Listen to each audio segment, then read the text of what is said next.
Federica Gazzelloni. Thank you for joining us again. I am the lead organizer of RLadies Room, and I enjoy doing this open source tutorials. We also organize talks and workshop and things. They are all open source, and we are operating as on a volunteer basis, and we are supported by the R Consortium. So today we are RLadies, so that means that we use the R language, but today we like to put step a foot into Python, and so just a gentle introduction to this language. Just to, as you might know, just to let you know that we are recording this session, and the recording will be posted on our YouTube channel at RLadies Room. Please remember, so you now be able to unmute yourself during the session. So please remember that when you sign up for this tutorial, you agreed with our code of conduct, and that means that we assure to have a safe, inclusive, and harassment-free space for learning. So if you like to learn a bit more about this code of conduct, you can see, you can visit this page, or page rladies.org/coc/. And so I hope that you will have a good session today, and just to I don't know if you already attended other RLadies Room events, but if you're not, just to let you know that we are part of RLadies Global, and RLadies Rome is a local chapter. So we are a quite wide community, an open source community of many people that is sharing their learning, their projects through these talks. So we are basically dedicated to promoting continuous learning, especially in the open source community. And usually we organize monthly meetings. And this is done to provide a platform to discuss current trends and hot topics, such as Python today. So if you'd like to join us as a event organizer, talk organizer, and so just share some ideas with us, you can fill up this form just with your email and your name. I put this in the chat.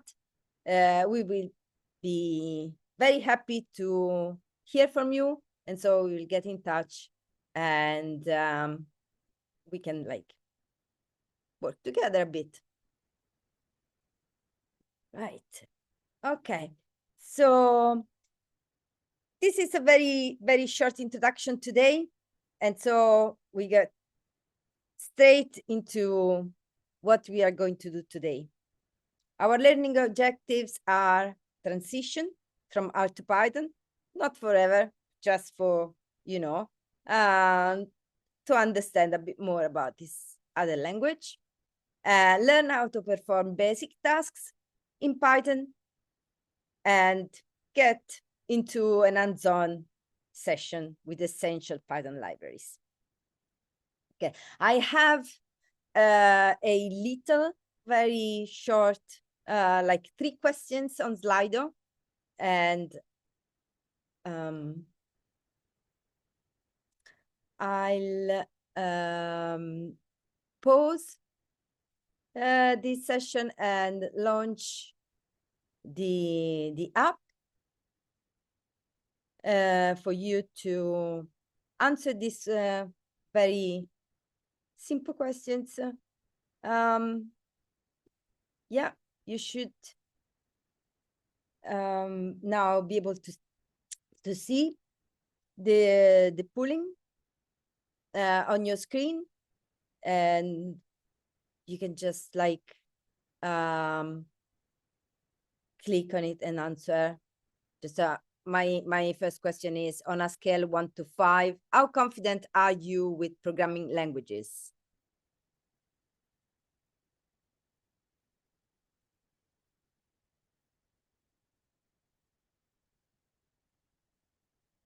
Yeah.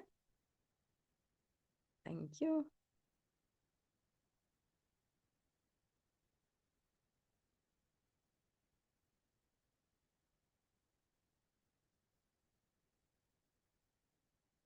Yeah.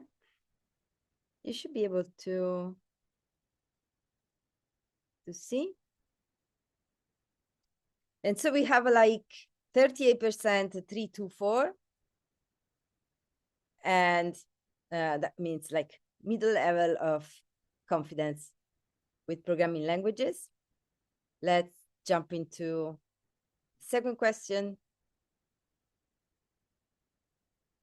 Very good, louder. Yeah, it's nice. It's just the app that you can activate.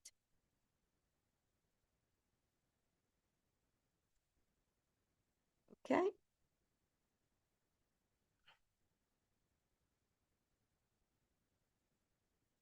Yeah, you should be able to see the second question. What's your favorite programming language? I put some other languages as well, just in case.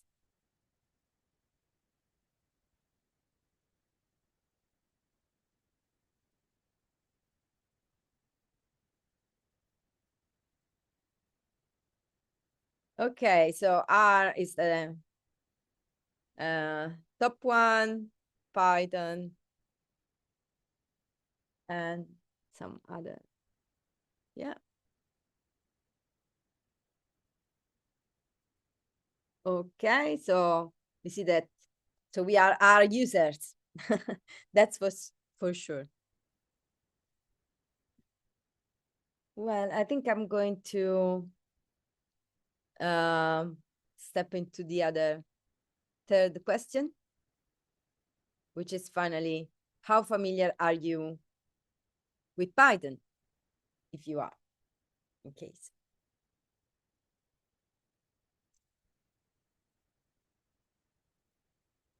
Yeah.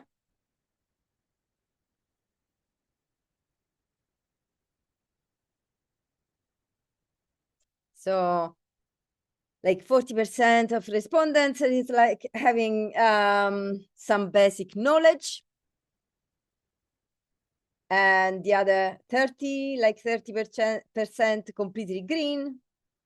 Others have solid background. Okay, so you're gonna help us today. Not expert for now. Oh, okay. Yeah.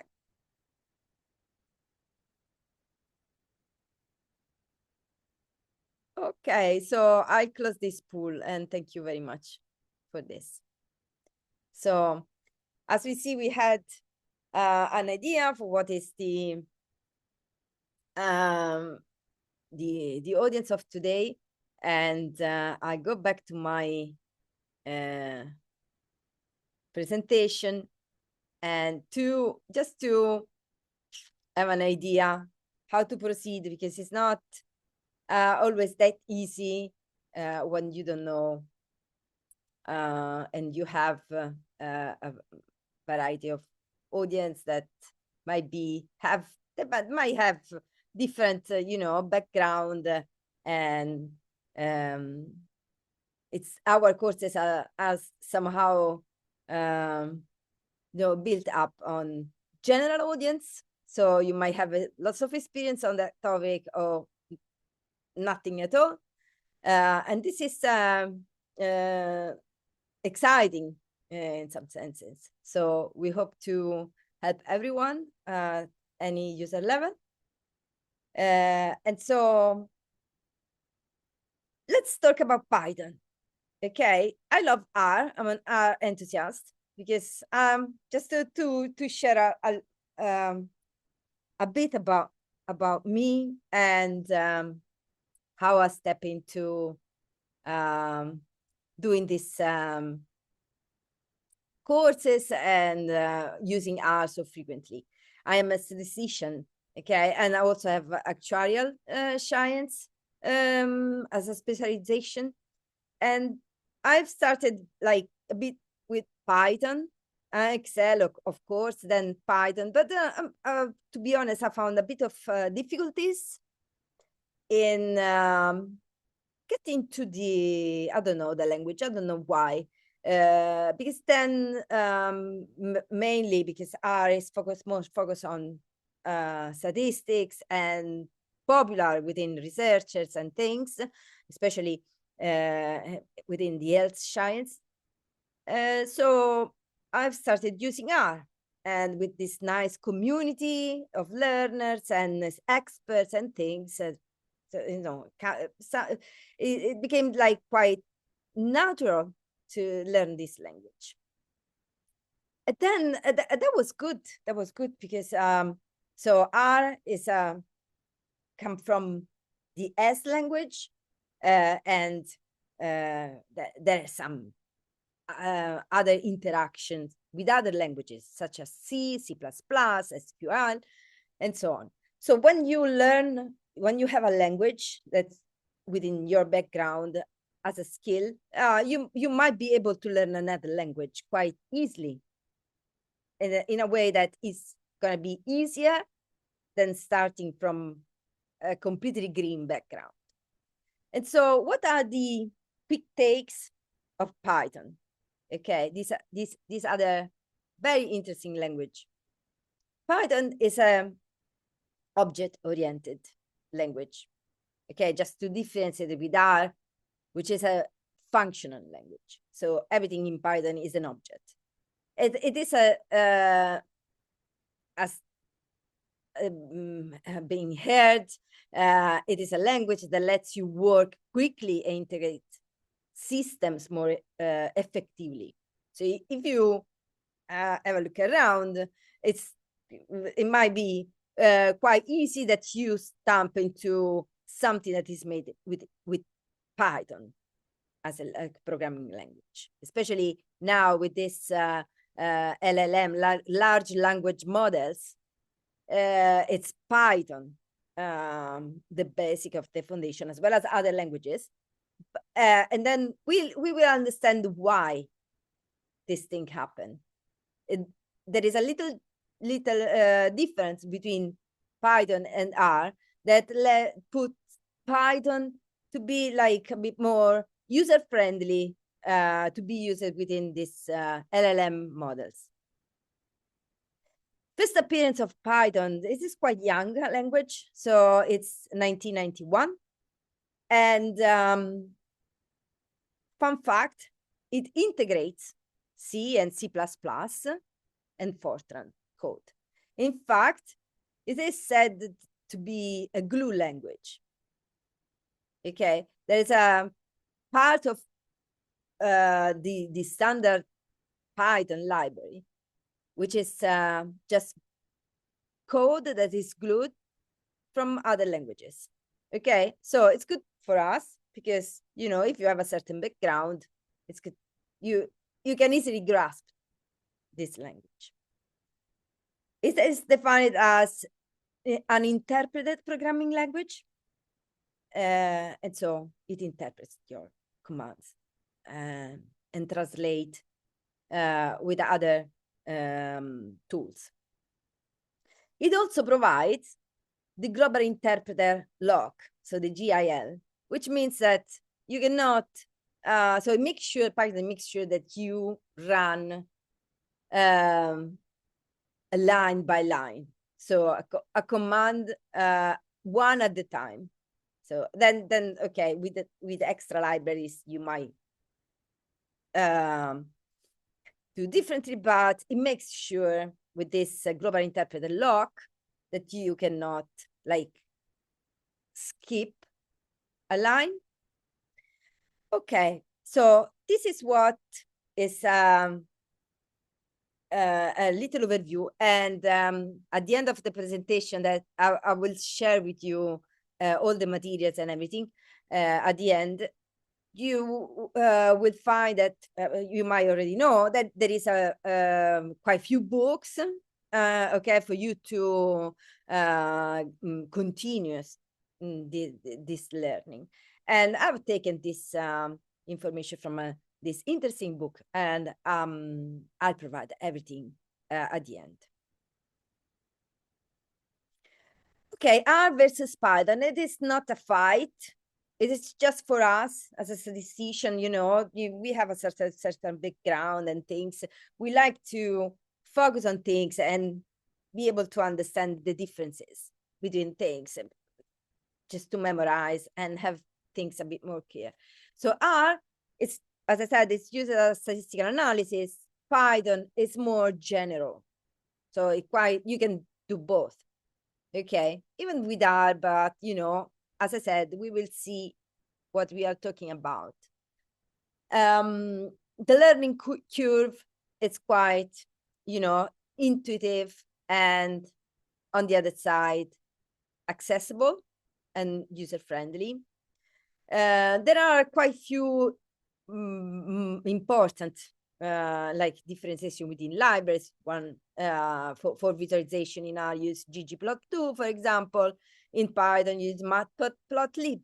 And so, as well as for the others, so as you can see here, data frame and tidyverse, pandas and numpy, correct tidy models for machine learning and modeling, and skitlearn and TensorFlow. So things are that you might easily find in Python, then provide an interpreter within R. So you can find an interpreter within R that, and so, for example, TensorFlow is interpreted in R with Keras 3 now. So they interact to each other, okay? So this is a very good thing. For reproducible reporting, we have now positron, okay, which is still, you know, beta version, and it will come into production very soon. As well, you can use Quarton, R Markdown for R, and even for Python. And then you have, if you like search a bit, you find many other editors that you can use. In particular, Jupyter is the famous one.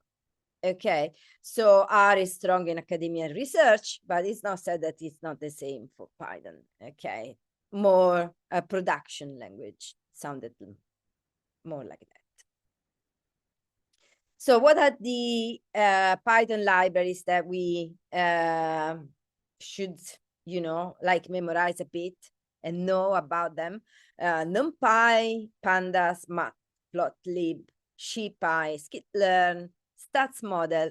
And so these are the most important one, the most bespoke, and such as like the tidyverse, and so ggplot2, and so on and so forth. So we'll have a look a bit of those things very briefly. I'd like you to tell me in the chat, okay, like with a yes, if you have Python installed in your machine. Can I have a yes? No? Okay.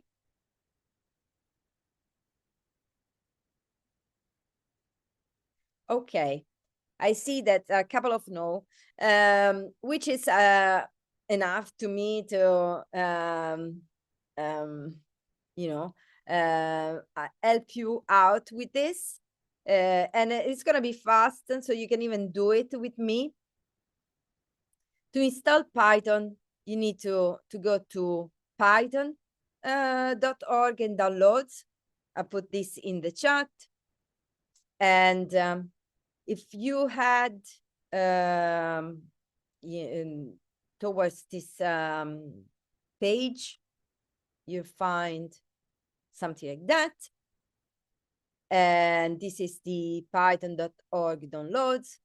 and you just need to, this is for Mac, unless if I don't know if you have Windows or Mac, but if you have Mac, you can just click here. Otherwise, you need to look for Windows or Linux and things. Yeah. Any questions?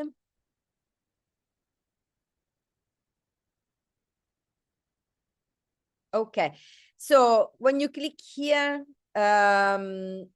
you will be prompted.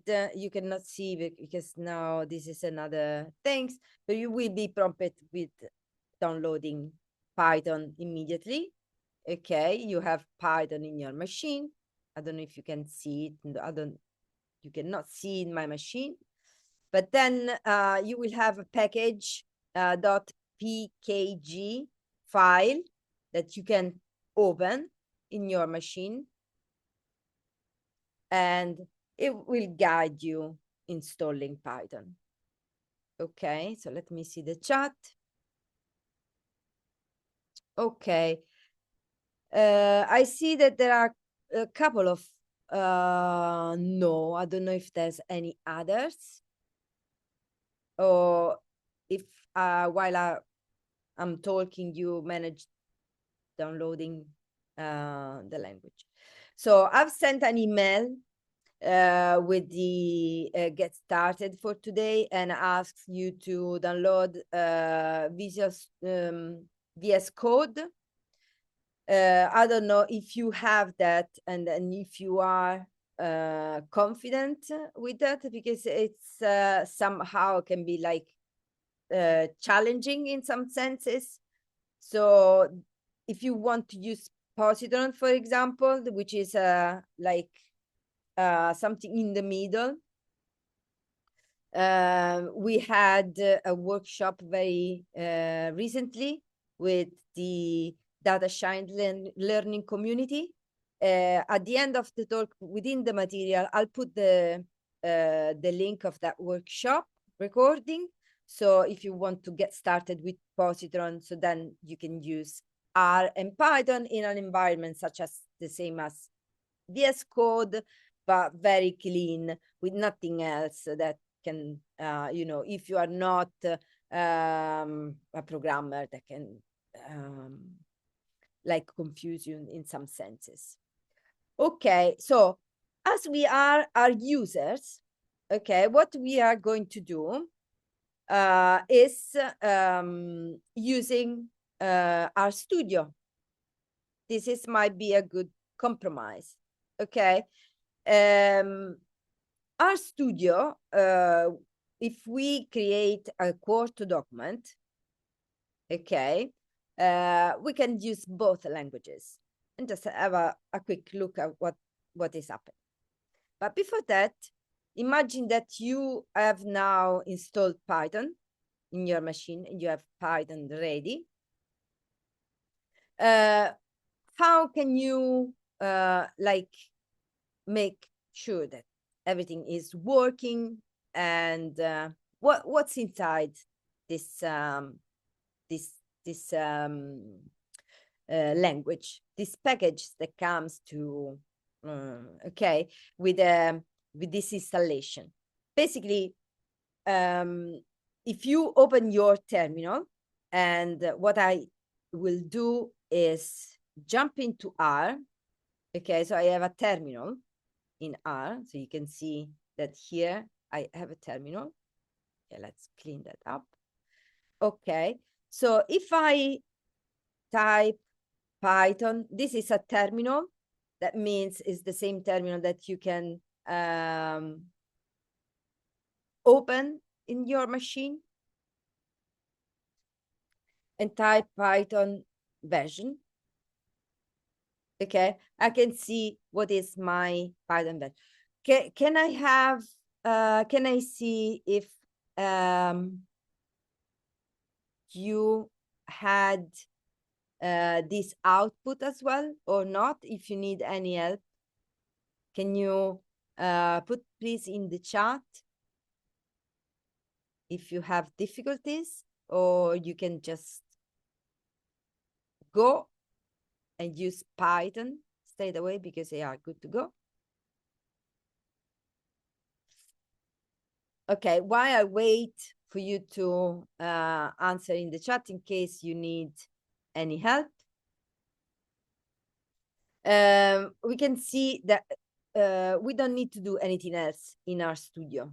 Okay, this is my RStudio. I can go here, open a Quarto document, and this is my document. Okay, what are the I'm even good to go and use Python. So basically, what is the difference between R and Python in this condition? Why I can use Python here? Now Python, RStudio has a reticulate package embedded in it. So once you have Python installed in your machine, you can use it straight away with within a Quarto document. And the difference between Python, as I don't know if you can see in your machine, and R, when you download it, comes with a sort of a guide. It downloads an R.app that is saved on your machine. While Python, it's a program that basically is completely standalone in your machine. So you have an interface that comes with your installation. In fact, if you go and search in your machine, let me share. If a search in your machine, you have this IDO available. I share that as well, so you can see it.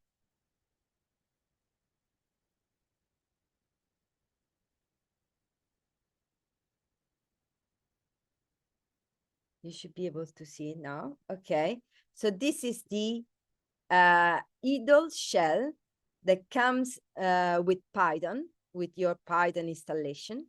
And how this is like R, base R, not RStudio, the R console, okay, where you can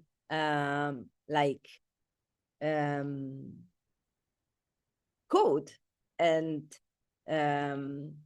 use various commands.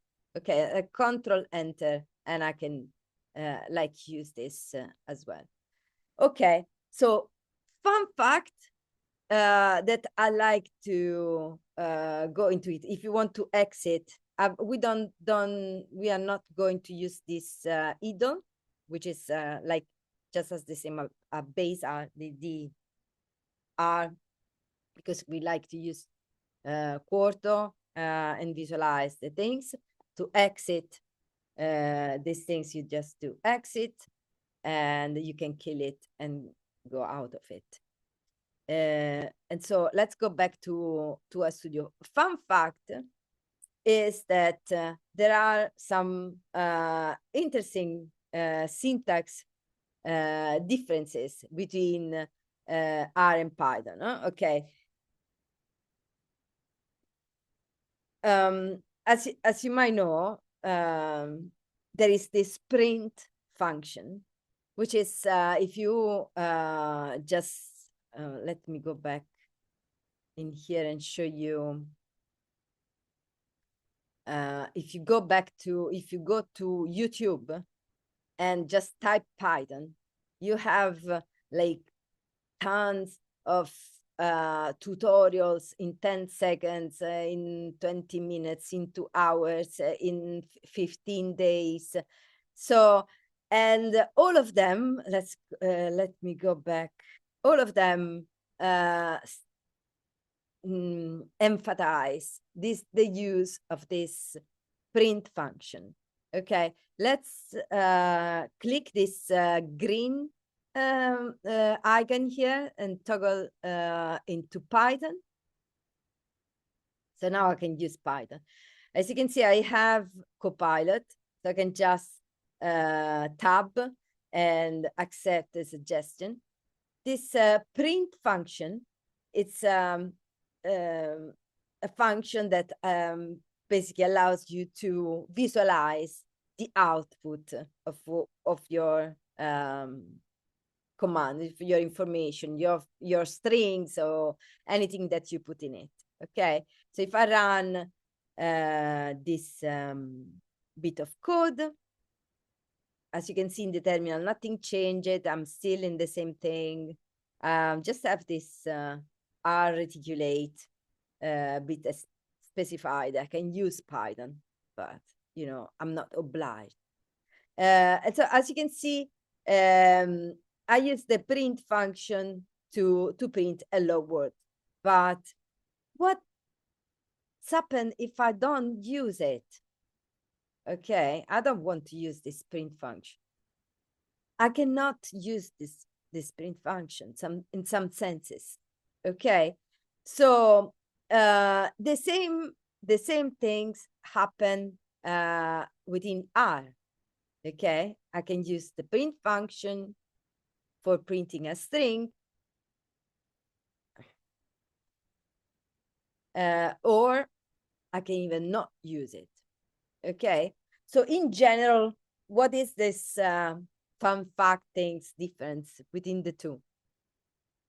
Is that in Python, when you use an editor, such as this one, where you can see the output, and so there is something that basically translate what are you writing and inputting. Okay, so you can even not use the print function. Okay, while when you do a script in Python, which means create a file, so now we are in a Quarto document. A file in Python is a file which is ends with py. Okay, any name that you give, like hello, that's the most popular one. .py, it's a Python file, such as we can create a Python script in here, and we can see that I haven't saved this file, but if I save this file and call it hello, just leave it here, so you can see the file is .py. This is a script. Okay, so in this case, if I say hello world and run, it's even working.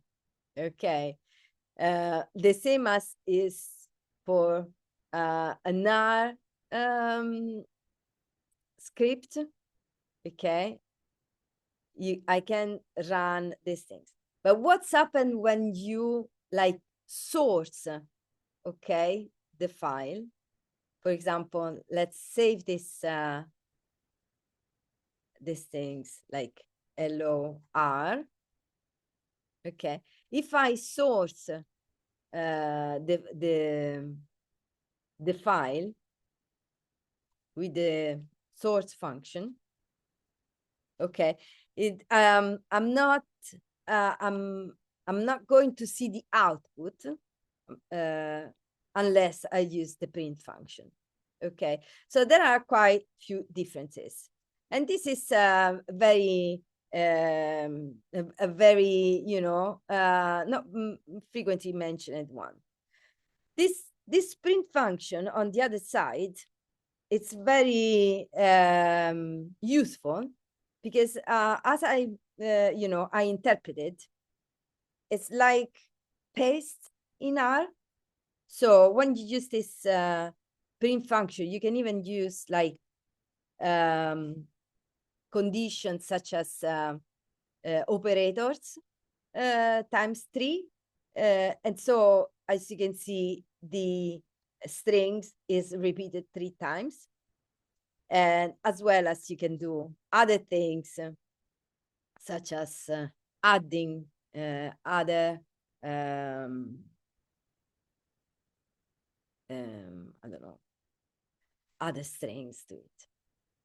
Okay, so in this case, as you can see, we can have some error handling within these things. So I can add a comma and see that this is now is working. So as well as R, if you know how to code with R, you might be able to absolutely grasp Python fairly well. Okay, what are the other differences between R and Python that might be interesting and worth to mention? So we have some differences between variables and data types. In Python, for example, we can assign to 5 a name X with an equal sign, while in R, okay, there is something. Oh, sorry, look the chart. Okay.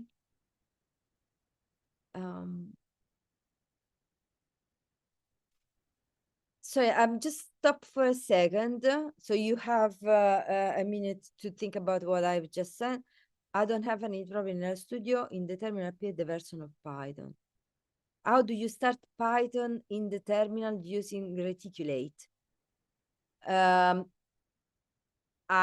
don't do that. I have a fresh installation of RStudio and the packaging installed and everything. So you should have Python in your machine. You can unmute yourself, Daniel.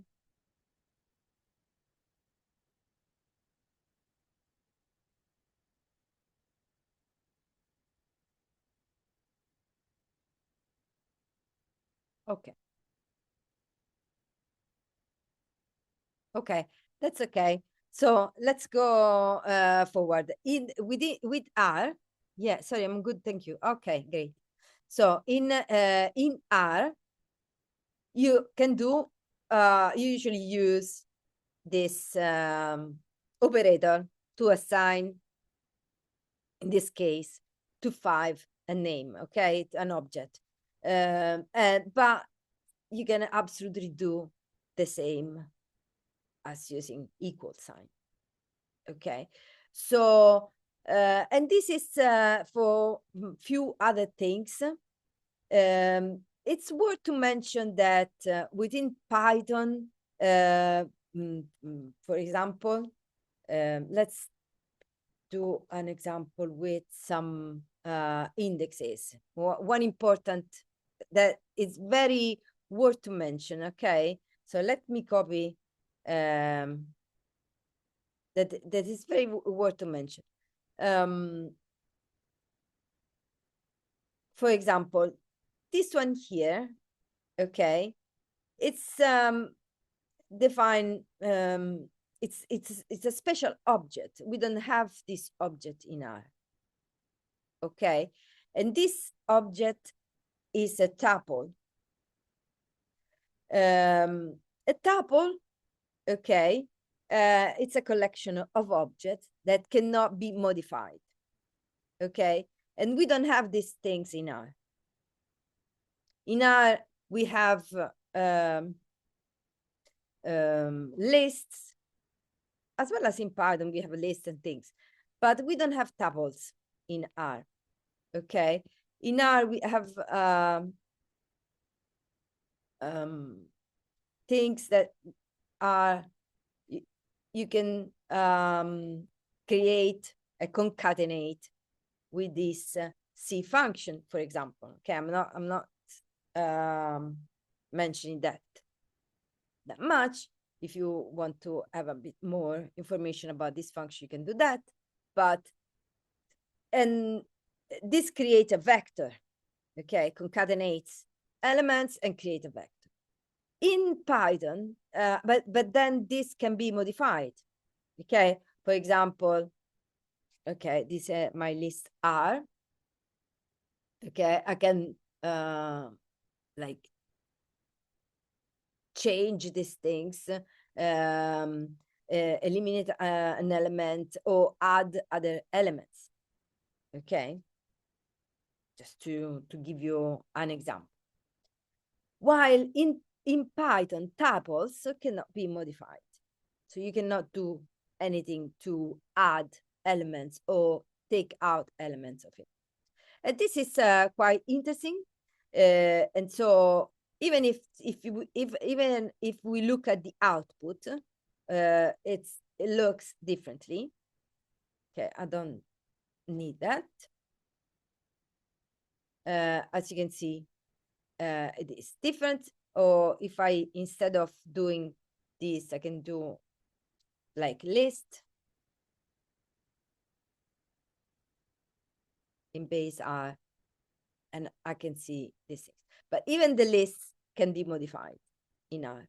So we don't have this type of objects such as tuples in R. And in particular, if we want to like have a bit more information,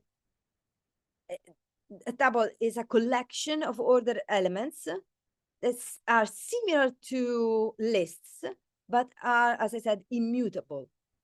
Okay, and so they are very useful when you build something that you don't want to be changed. Okay, that in any case. Okay, so other let's go forward and see what other elements we have within Python. We have dictionaries. Okay, and dictionaries can be just to show you this. We have dictionaries in Python, and we can even accept this suggestion. This is a way to create a dictionary. As I said, Python is a language that is very common within the large language models. So it's within strings and things.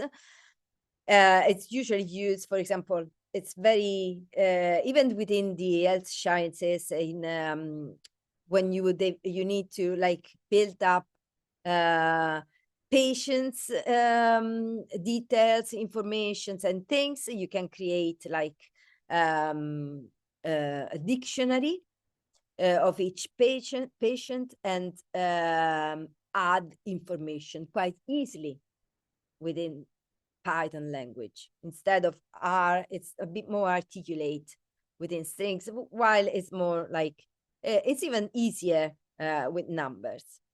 Okay, so there are many other type of things, and at the end we will see a summary just with a list of different things. So the same things are in R and we have in Python except for tuples. Okay, another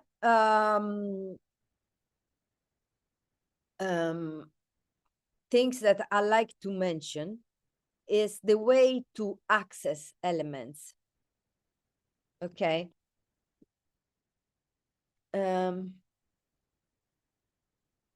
In Python versus R. Okay. So for example, in Python, I can do just identify what I want.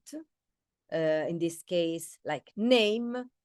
And as you can see, it throws an error and says, my dictionary is not defined because I haven't run my dictionary.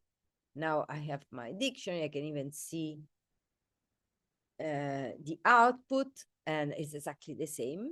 So you can recognize this as like one element of many others within a matrix of strings. Okay, so this is quite the syntax is quite popular for this type of way to write things and collection of things. So I can access the element to this way. Okay, this is exactly the same as R. So I can, this is base R. So until now we have just looked at not so just outside the library boxes. So we haven't used any libraries, but this way is exactly the same that I can do exactly the same way that I can do in R. So for example, if I have a list, my dictionary in R, now my list is this way. And I can access the name not in this way, okay, but I can access oopsie.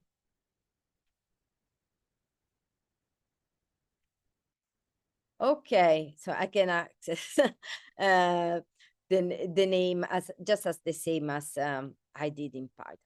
Okay, so you can see you can use Python very nicely and without any difficulties and things.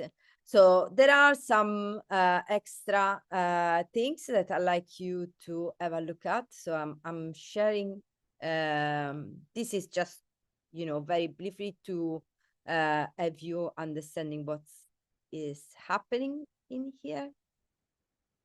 And I'd like to show you this.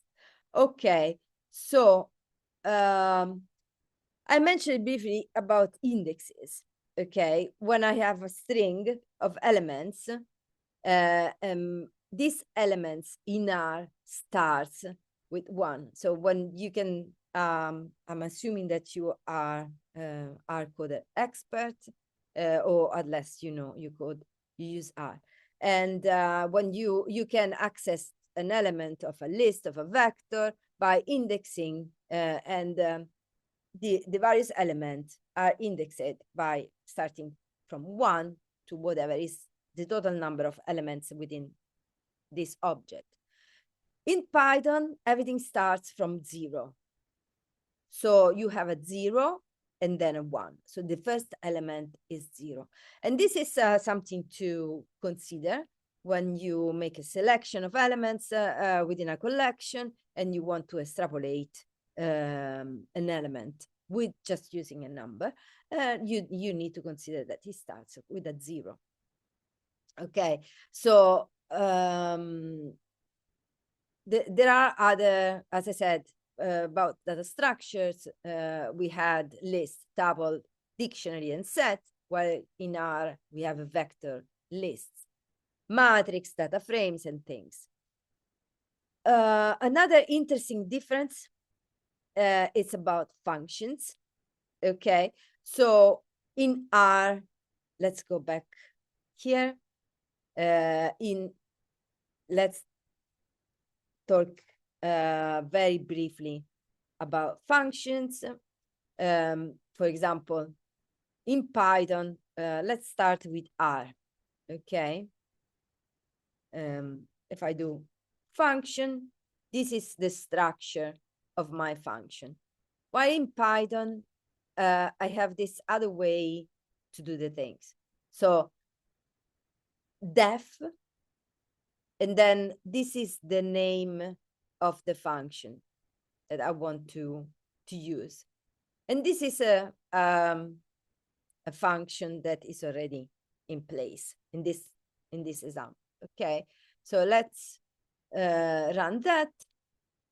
And as you can see here, we don't we cannot see anything. Okay, because let me but just to give you an idea, let's go back in here. So here I have my function, and then what is happening inside. And so the the snippet of code that I want to put inside the function. We can see that a bit more in deep, but now I like to go give you an overview, like to go a bit forward and mention that there are even anonymous function that can be used, and in Python you need to specify the lambda like as is, while in R is different. You can even use the tilde and things. Even loops are quite the same in some senses, but Python has a quite interesting difference that is sometimes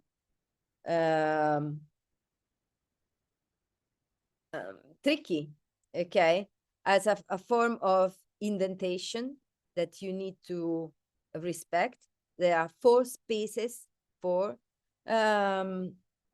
elements, 4 spaces, and you need to assure that this is done. There is a way in VS Code, for example, and even in RStudio to put, if you write the code not in the correct way, you can like reindent the code with a command. And it is all there's basically the same things that you can do with R, you can do with R. Okay. What else I wanted to mention is this, we can do conditional with if, else, and everything. So for example, the same is within R. I usually use if else, and so I'm not, I don't ever use if, else if, and things. And the same is with Python, with it's inbuilt new with the libraries that you can install and load. So what are where are the packages in Python?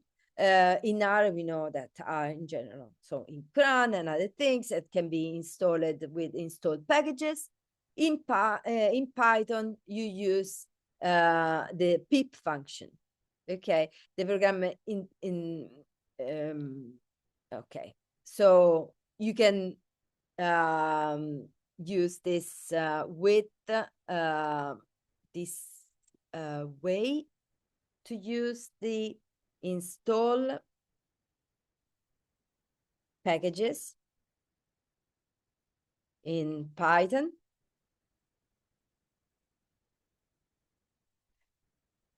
And you can use this pip install, and pip is this container where all the packages are installed. Okay, so it's clear that another characteristics of Python is that you can like use the SAS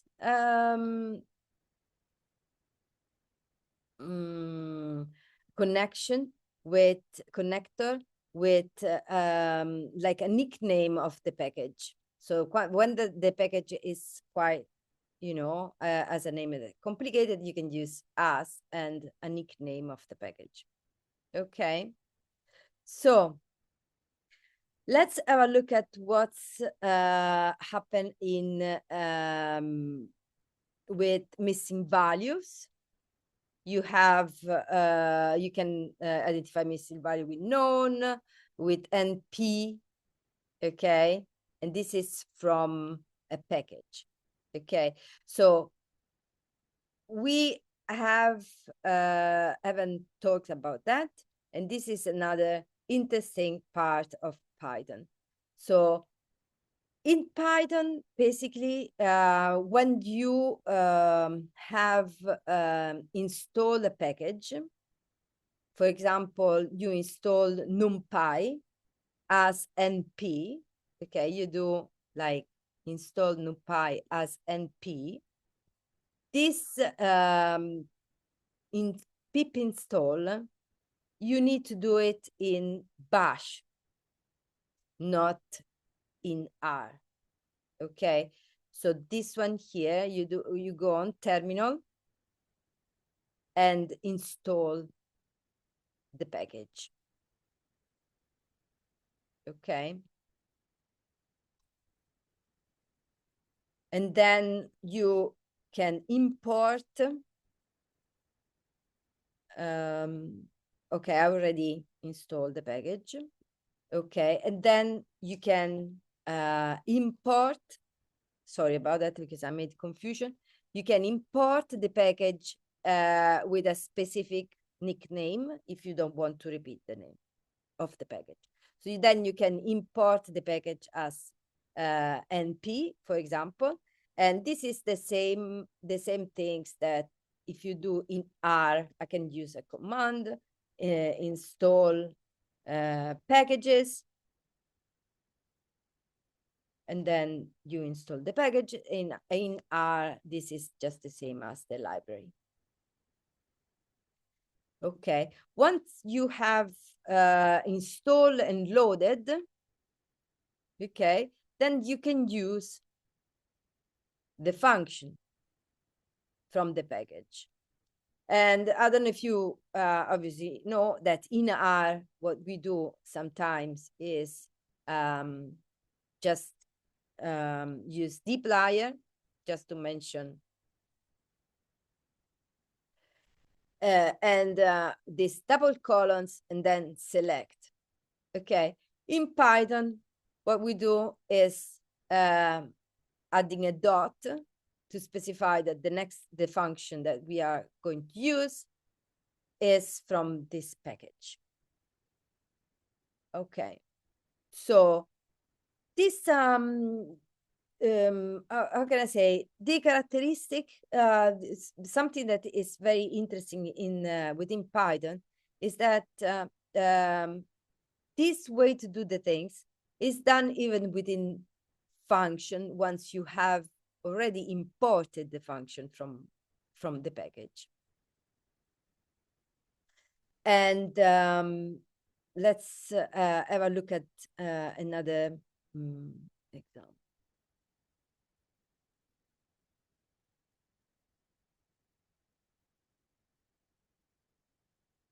Let's have a look at another example. Because here there is many things that we can do, but then they can be too many and get us like a bit of leading us to confusion. Okay, so let's for example understand how we can get help in Python. Okay, in R, you know that we can just do a question mark and some function. We can run this and have some documentation in here. In Python, we can do quite the same thing. Okay, so if I in Python I want to, for example, have information about how to use some packages, I could just use the help function and have the documentation in here. And you have documentations, okay? Or there is, at the end of this talk, I'll put everything at the end of the presentation. You have everything on a GitHub repository with everything in there. There are some interesting documentation within Python, as well as you can find in R, with all the base, so the so-called standard library, where you can gain information. As you can see, the Python standard library in here, put this in the chat, which is very interesting. And if you go back here in the documentation, you go a step back here, you can see you have many things here that you can look at for gaining help and information. As you can see, lexical structures and things, and by various packages, many things that you can see, as well as even many other books. Okay. So going back to where we were, as I said, let's have a look at an example. Okay, there is an interesting in Python. There are data sets that are built in the same as for R. Okay, in R you do data, and you have built-in data set within. You have such as the Iris dataset, the Palmer Penguin, those things, Gapminder, all those things you have within packages and within the fresh installation file. The same things happen with Python. So let's, for example, I have this nice package, okay, which I already installed, but I'll do that again. Go to terminal and just type skitlearn. Okay, and so this is done. It's already satisfied because I already had the package. This is as you can see, this package needs to be installed, for example, just to give you an example, with a minus sign, while it's imported just a skitlearn this way. Okay, so we can import, oopsie, okay, we can import the package, and then from this package we can import a function. Okay, from this package we can import a particular function. So if we do that, then we don't need to specify the package. For example, if I want to load the Iris dataset, okay, I can use now this dataset function, which maybe it's good to do this first. Okay, if I do tab, there is like a list of things that I can use. And so in this case, I load Iris. Okay, if I do that, here I have the Iris dataset, which is in Python array. It's a Python array. And obviously, as is the same as R, we don't have that assigned to any object. So we need to assign these things to an object. And then when we type Iris, we have the object. It's exactly the same. Okay, so now what we want to do is to use the, convert. I can do this like head. Oh, head Iris. Okay.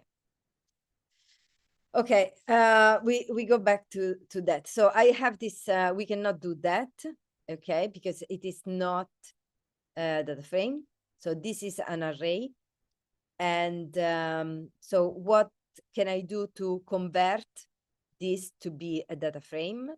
I can use a function, which I already, which I haven't actually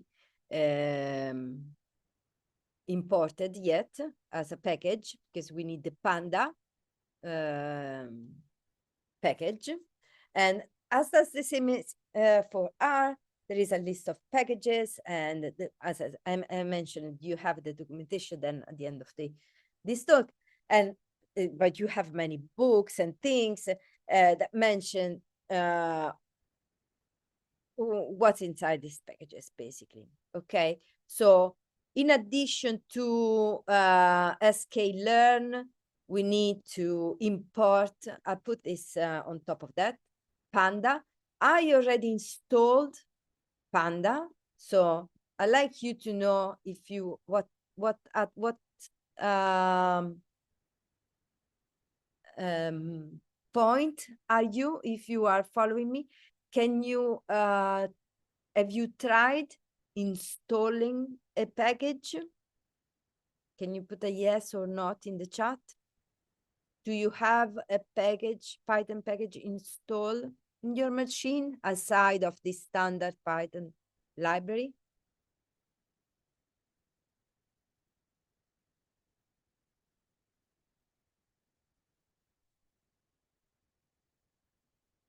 Yes, okay. So, as I said, all good. So you can like pip install pandas in your terminal. Okay, I already done that, already satisfied and things. Then you can import, Control Enter, import pandas as PD. And now I can use PD because this is my package and it does everything. Copilot is very helpful by itself. I can use the data frame function on the, I don't have iris data, but in this case, I will use the iris data and specify, okay, I need to specify how can I ask for help in this case? Okay, let's accept this suggestion. And as you can see now, it is data frame. How can I identify what type of object I'm dealing with? So in R, we use the class function. In Python, we use type. Okay, just a little difference. So as I haven't assigned this to any object, I need to assign this to an object. So I call this data frame iris. Okay, if I assign this data frame iris, and I can show you then how you can then just have a look at the head, as I was attempting to do it before on the array. Now with the data frame, I can do that easily. You can have a look at what's happening inside a function. If I do PD dot and then a tab. Now, anytime I do a tab, it's an auto completion. But okay, as you can see, there's many other functions within these pandas that I can use. In this case, we have used this data frame things. And here there is like a bit of explanation. What does is a two-dimensional size mutable, potentially heterogeneous tabular data, and all these things. Okay, so here we need to specify the fish's name and that we want the data.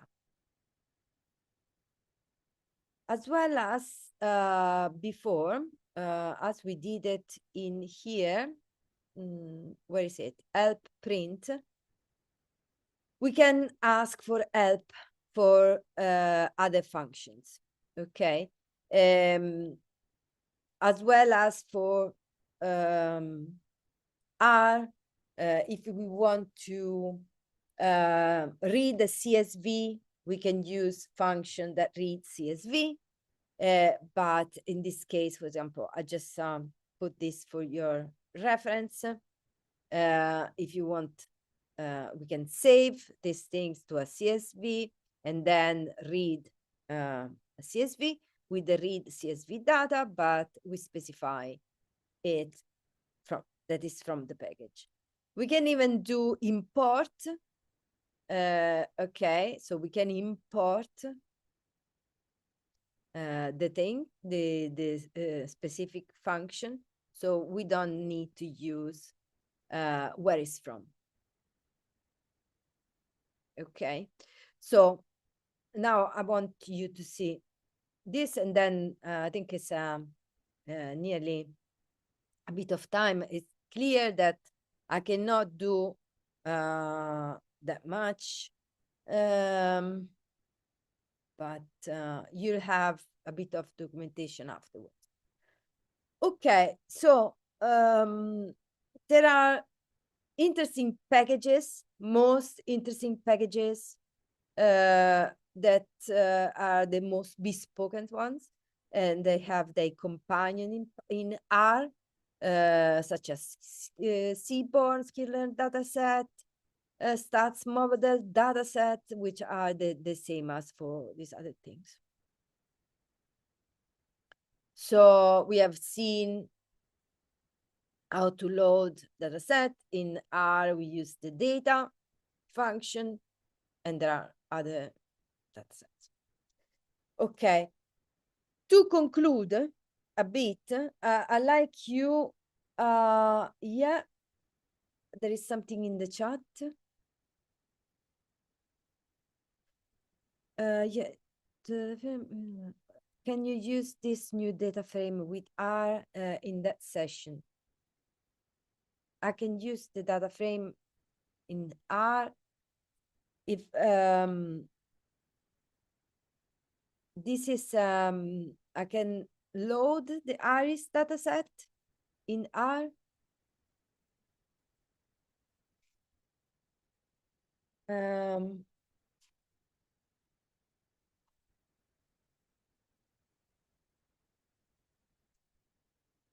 And have, as you see, a different structure.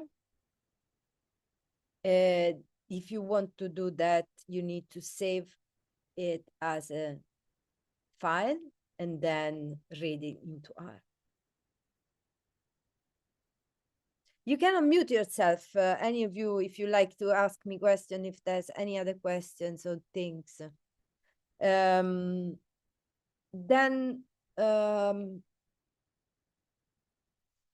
as I mentioned, now we are just scrolling this latest bit remaining. Yes, something in the chat. The idea will be to combine R and Python with the same data. Yeah, you can pass the frame to Python to R with reticulate. Yeah. Okay. Would you like to unmute yourself, Daniel, and or what is it? This to just to give a bit more.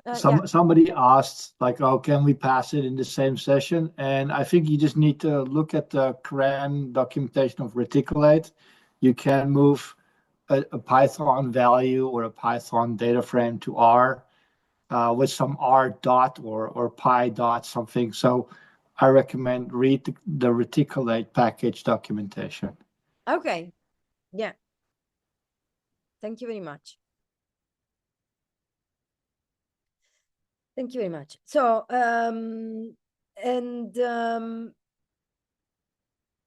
so here basically are all the same things that we already already seen. There's many more things to see. Obviously, we cannot do everything today, but I'm sure that you can find. I don't know if you have any other questions that. I recall, yes.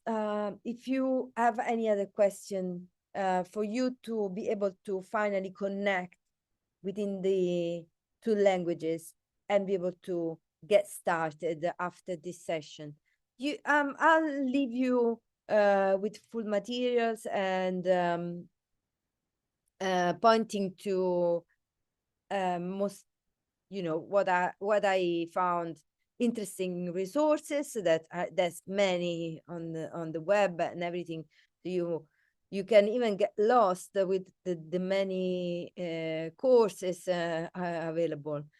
And so there are functions that allows you to do exactly the same things that you do in R. And this is what I was searching earlier. For example, when you need to ask for help for a particular function that comes from a package, you can just use the help, the name of the package, dot, and the function, and it will, let me see, it will open up the documentation, for example, in here. So this is not found, and this can happen. Or you can do like question mark, this thing, and as well as earlier. We don't have much documentation for this one here, but I'm sure that you can get some help, maybe because this is I'm not sure if I have, no, the reason is because I haven't in this case I haven't the F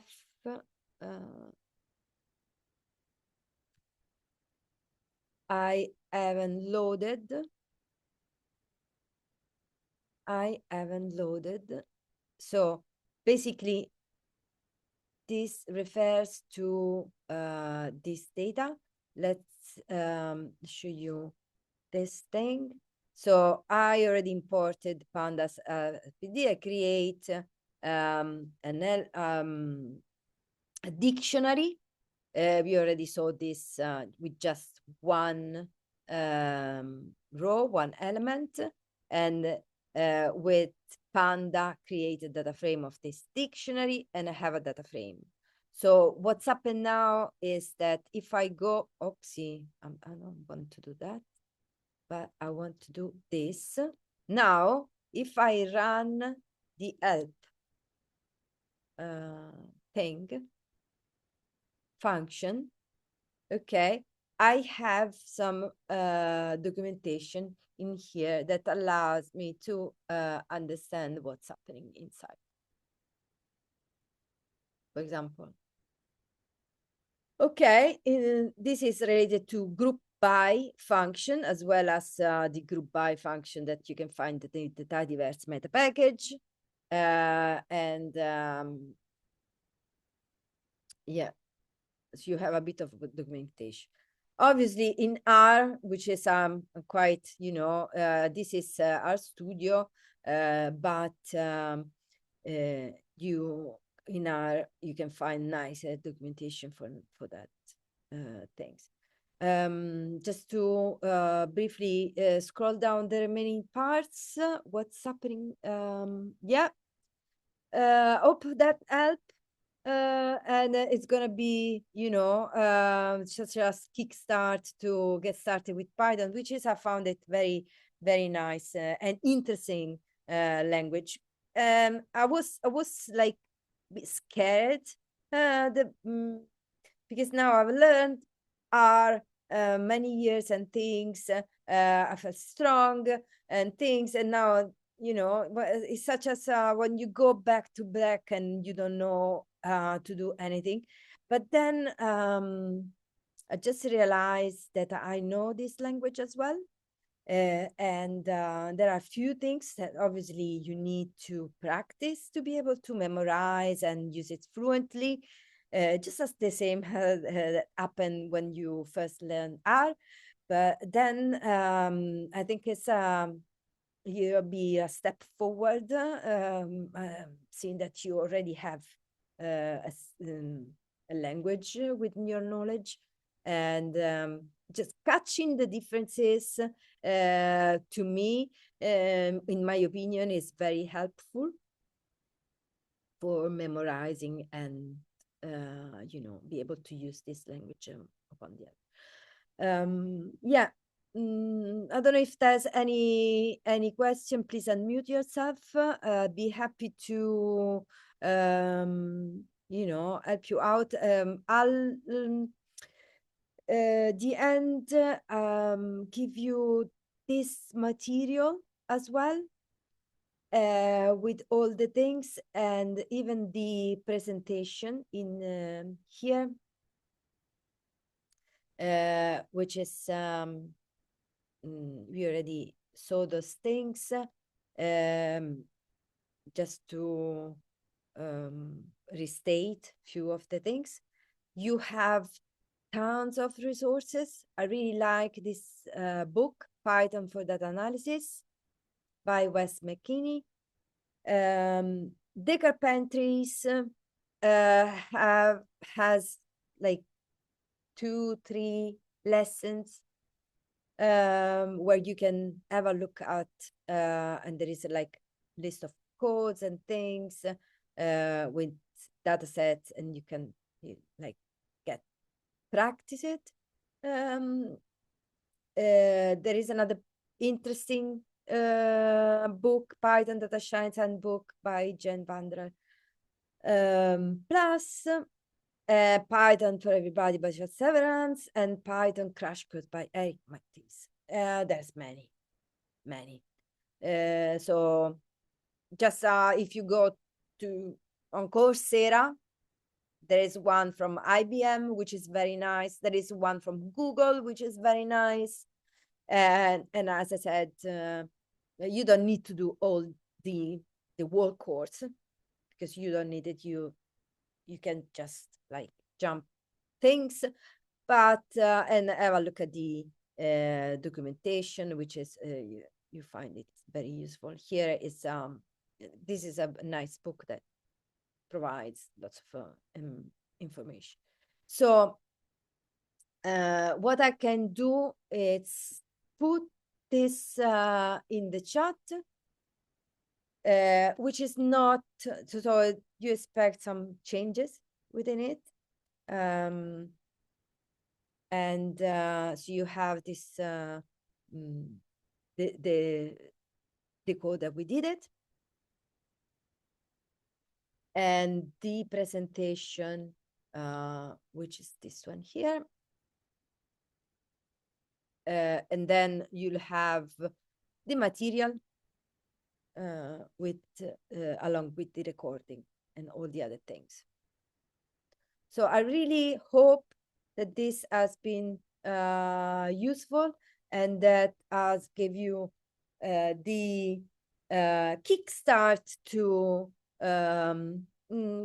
get curious about this language, and I'm sure you can learn it easily. Thank you, everyone. I'll stop sharing. And if there's any questions, I'll stay here for another couple of minutes. Thank you, everyone, for joining us. Stay tuned for next events, because we have many interesting things that's coming up.